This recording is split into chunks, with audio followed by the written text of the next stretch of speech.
చేయవలసిన విధులు.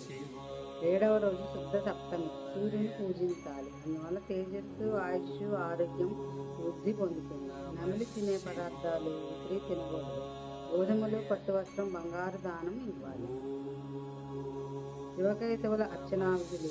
జనక మహారాజా, ఈ కార్తీక మాసంలో చేసే పూజలకు, దానాలకు, హోమాలకు ఎటువంటి ఫలితాలు కలుగుతాయో తెలియజేస్తాను, ఆలోచించండి.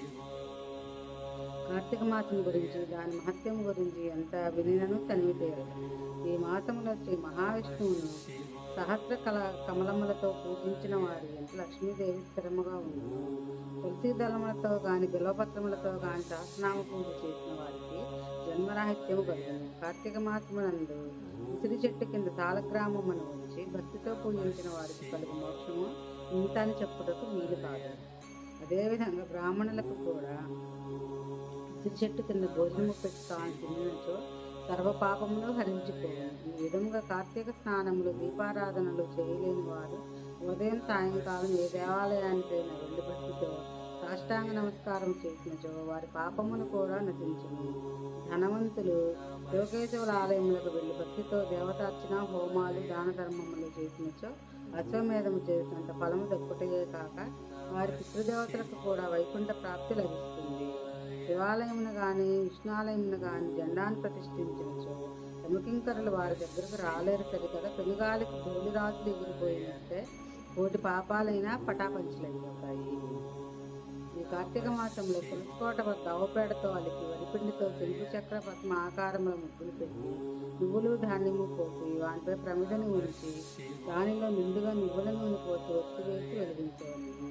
ఈ దీపం రాత్రింబగళ్ళు ఆరకుండా అలా వెలుగుతూనే ఉండవలను. దీనినే నందాదీపము అంటారు. ఈ విధముగా నందాదీపం వెలిగించి నైవేద్యము పెట్టి కార్తీక పురాణం చదువుచుండినచో హరిహరులు సంతోషించి ముక్తిని ప్రసాదిస్తారు.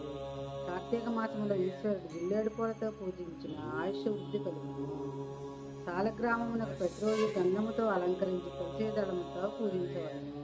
ధనము, బలము కలిగి ఉన్న కార్తీక మాసంలో పూజ మొదలైనవి చేయని మానవుడు నడిజన్మలో కుక్క జన్మము ఎక్కి తిండి దొరకక ఇంటింట తిరిగి కర్రలతో దెబ్బలు తింటూ కడుపు కాలి అన్నమ్మో రామచంద్రాన్ని దిక్కులేని నీచ స్థితిలో మరణిస్తాడు. కావున కార్తీక మాసం 4 రోజులు పూజలు చేయలేని వారు ఒక్క సోమవారమైనను భక్తితో శివకేశవులను పూజించినను మాసఫలము వారికి కలుగును. కార్తీక శుద్ధ పాడ్యమి, పూర్ణిమ, అమావాస్య ఈ రోజులలో ఉదయం పూట స్నానం చేస్తే చాలు నెలంతా చేయలేని శక్తిహీనులకు పూర్ణ ఫలం వస్తుంది. ఆ విధంగా కూడా చేయడానికి శక్తి లేని వారు ఆ నెలంతా భక్తిగా కార్తీక మహత్యం ఉంటే స్నానం చేసినంత ఫలం వస్తుంది. కార్తీక దీపం చూసి సంతోషించిన వాని పాపాలు పోతాయి.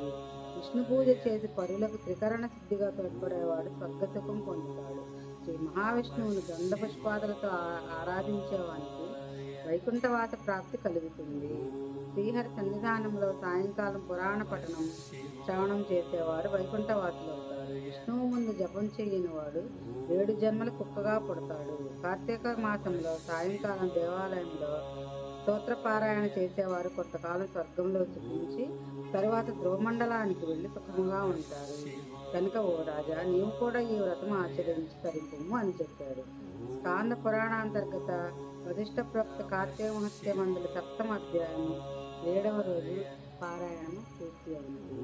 ఓం నమః శివాయ. మనకు వీలైనంత వరకు ఈ పురాణంలో చెప్పినవన్నీ ఆచరించదగినవి అయితే ఆచరించగలిగిన శక్తి ఉన్నవారు ఆచరిస్తే దైవానుగ్రహం పొందగలరని చెప్తుంది. ఓం నమః శివాయ. మరో అధ్యాయంతో మళ్ళీ మీ ముందుకు వస్తాను. మీకు కనుక నా వీడియోలు నచ్చినట్లయితే సబ్స్క్రైబ్ చేసుకోండి, లైక్ చేయండి, షేర్ చేయండి, కామెంట్ చేయండి. నన్ను ఈ విధంగా ప్రోత్సహించండి.